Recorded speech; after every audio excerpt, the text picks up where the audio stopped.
Ronaldo today is what it feels like on the Transfer Social and talkSPORT2. Shebahn with you here. Harry Symeou from Chronicles of a Gunner here as well. Harry, I've not really actually had a chance in the last 23 minutes since you've been here to ask you about Ronaldo saga. What's your initial thoughts knowing that he's not turned up for training today? It's a hard one to really kind of make sense of. I think it makes it difficult if you're a Manchester United fan when you think about sort of the affection that you guys have for him, to see him doing this, seemingly forcing a move away. But when he says that Manchester United have shown a lack of ambition, you can't really argue with that. And, I think back to in the past when Arsenal lost players like Robin van Persie, Samir Nasri, for similar reasons. They were saying very, very similar things. And at the time, as a fan, you feel heartbroken, you feel betrayed, you feel like they're almost taking the mick out of you a little bit. But ultimately, I think later down the line, you'll probably look back and say, you know what, Cristiano probably had a point. Mm-hmm. There's a big debate around whether he's a problem for Manchester United. There's a lot of people kind of peddling that narrative. I don't think he's a problem in himself, but I think this is a very unique situation in that Manchester United need to move forward and they need to build from scratch. They need someone who is going to play the Ten Hag way, who is going to work with the players around him. And Ronaldo as an individual is incredibly effective, but I think while he's there, it stops you building. It stops you pushing forward. So I don't think him leaving is necessarily the worst thing in the world for Manchester United. It's not the disaster that some people are making it out to be. But having said that, the way it's all happening now, it can't be helpful. Yeah, that was very well put. I liked your thoughts on that there. Is he better than Manchester United at the moment? I think at the moment, yeah. I think last season he proved, even though, the team didn't perform as a unit, that he's still one of the most potent goal scorers in world football. And I think in the right system, in the right team, he can continue to impact games and control games and decide outcomes ultimately. But at the same time, this is where Cristiano Ronaldo needs to kind of take some responsibility here, because if he does love Manchester United the way he says he does, and if that relationship is as strong as we think it is, then he has to at some point, even though he's 37, 38, accept that I might not be the focal point. I'm not the future of Manchester United. I might be the present now, but at some point I have to kind of accept that my role might be different. Now, if he's in a place now where he doesn't want to accept that his role might be on the peripheries as a substitute, as someone who comes on to impact games, then leave, fine. But I think this needed to be communicated way earlier. This needed to be a conversation at the back end of last season.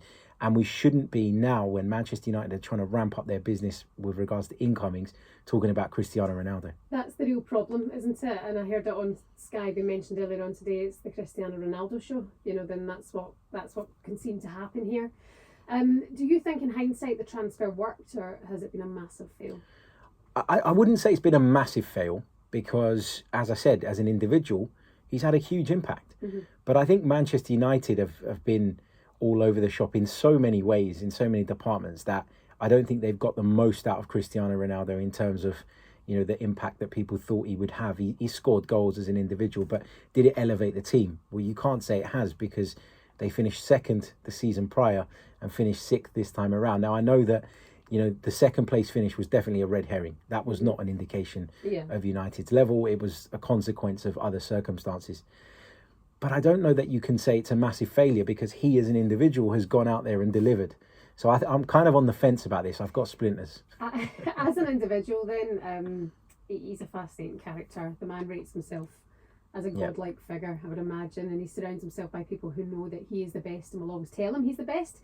He can't leave the Premier League, can he, having finished sixth with Manchester United? Do you see him going to another club within the Premier League? Do you see that Chelsea move happening? I think he would be a good move for Chelsea. It's interesting because Chelsea had this focal point centre forward in Romelu Lukaku last season, and Thomas Tuchel just didn't want to know, which suggests to me that Thomas Tuchel is looking for someone that's a bit more mobile and that's of a different profile. Now, I'm not saying Ronaldo and Lukaku are the same, but there are similarities with regards to what they offer. So I think that maybe that's not a move that Thomas Tuchel will be behind. I know Alex said that as well. And I've had this impression over the last couple of weeks since Todd Bowley's come in, the new Chelsea owner, appointed himself as an interim sporting director, that he is desperate to make a statement signing. And if I were Manchester United and that communication with Ronaldo's happened and I want to now move him on, they'd be the club I'd be pushing him towards. Okay. Because they feel like a club that could bite and could nibble at something like that right now. Absolutely.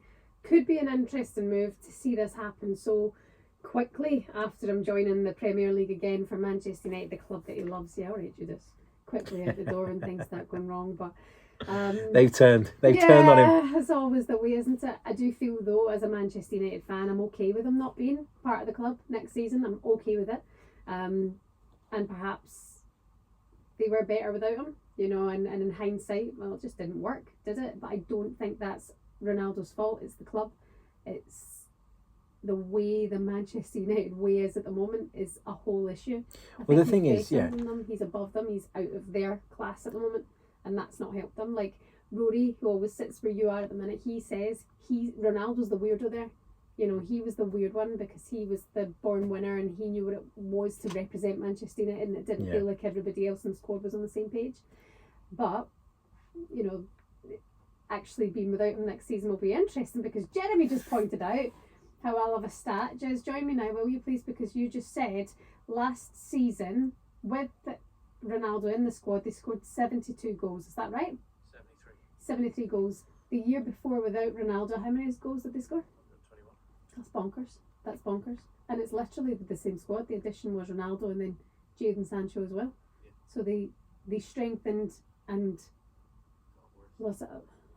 Oh. Yeah, but this is the thing though. This is the thing when you look at that stat, like it can be a little bit misleading because Cristiano's come in and contributed. You can't say he hasn't. The numbers speak for themselves.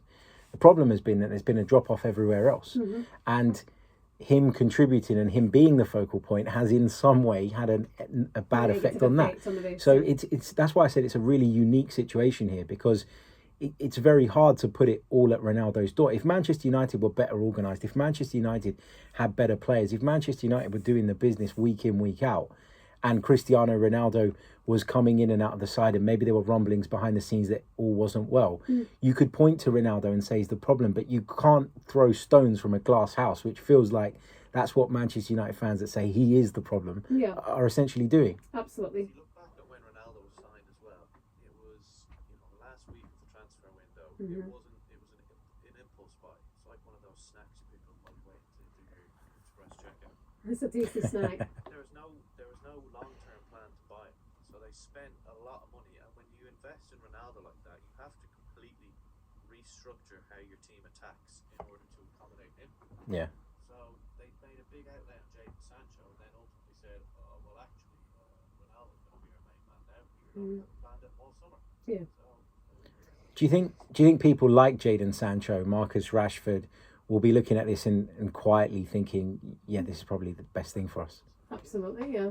Absolutely. I don't get it because I think if you're Marcus Rashford and Jadon Sancho and you're playing football with Cristiano Ronaldo, that's a dream come true, isn't it? Is that not what you want as a young boy grown up watching him and everything that he did for Manchester United? I don't understand how that failed, you know, to impress or bring the youngsters, to bring the best out of them. You know, we don't know what's going on behind closed doors or what effect he had in the dressing room, but like you say, there was the drop off everywhere else. It'll be interesting to know what the dynamic was like between Ronaldo and those players, because I know if I were on the training ground with Cristiano Ronaldo, I'd want to be like a sponge. I'd want to be around him all the time. I'd want to pick up things from him. But if he doesn't give you that warm feeling, if he doesn't sort of almost open his arms up to you, it could be awkward. It can be intimidating and it can have the complete opposite effect. So it would have been interesting to kind of be a fly on the wall in the dressing room when sort of that was happening. And you know, my soft spot for Marcus Rashford, I'm keen to see a rebirth of him next season. I think he's capable of that. If his mindset was to let Cristiano Ronaldo intimidate him and not encourage him, or again, we don't know what went on there, but I really want to see the best of Marcus Rashford come back again. If Ronaldo's not there and that happens, then we almost have a little bit of an answer, don't we? Jadon Sancho, like you say, he was meant to be the marquee signing coming in, and then Ronaldo overshadowed that. I think Jadon Sancho is going to come good. I want that for him as well. I wouldn't be surprised if they do come good. What that would say to me though is that they don't necessarily have the mental. Bit different breeds of players. I know, but I think you need to be. I think you need that ruthlessness to get to the very top, and I think you need to be You know, we talked about Ronaldo thinking he's a godlike figure. You kind of need that to a degree. You can't let somebody come in, no matter how good, no matter how big their aura is, come in and essentially intimidate you out of playing your game. And if that was the case, and again, we're speculating, I'd be worried about what that means for the likes of Rashford and Sancho going forward. Absolutely agree with you. You listen to the Transfer Social here on talkSPORT2.